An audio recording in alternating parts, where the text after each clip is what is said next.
माझं सोलापूर न्यूजमध्ये आपल्या सगळ्यांचं स्वागत. येत्या 6 जुलै रोजी आषाढी एकादशी सोहळा आहे. या सोहळ्यासाठी संत श्रेष्ठ श्री ज्ञानेश्वर महाराजांच्या पालखी सोहळ्याचे 30 जून तर जगद्गुरू संत तुकाराम महाराजांच्या पालखी सोहळ्याचे 1 जुलै 2025 रोजी सोलापूर जिल्ह्यात आगमन होणार आहे.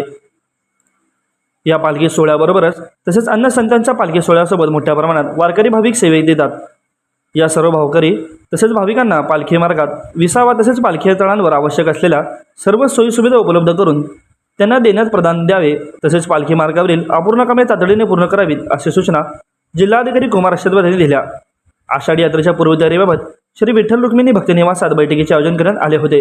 या बैठकीस मुख्य कार्यकारी अधिकारी कुलदीप जंगम, प्रांत अधिकारी सचिन इतापे, कार्यकारी अधिकारी राजेंद्र शेळके, उपविभागीय पोलीस अधिकारी डॉक्टर अर्जुन भोसले, तहसीलदार सचिन लंगुटे, गटविकास अधिकारी सुशील संसारे, मुख्य अधिकारी प्रशांत जाधव, कार्यकारी अभियंता अमित निमकर, मंदिर समितीचे व्यवस्थापक मनोज श्रोत्री, पोलीस निरीक्षक विश्वजित घोडगे आदी उपस्थित होते.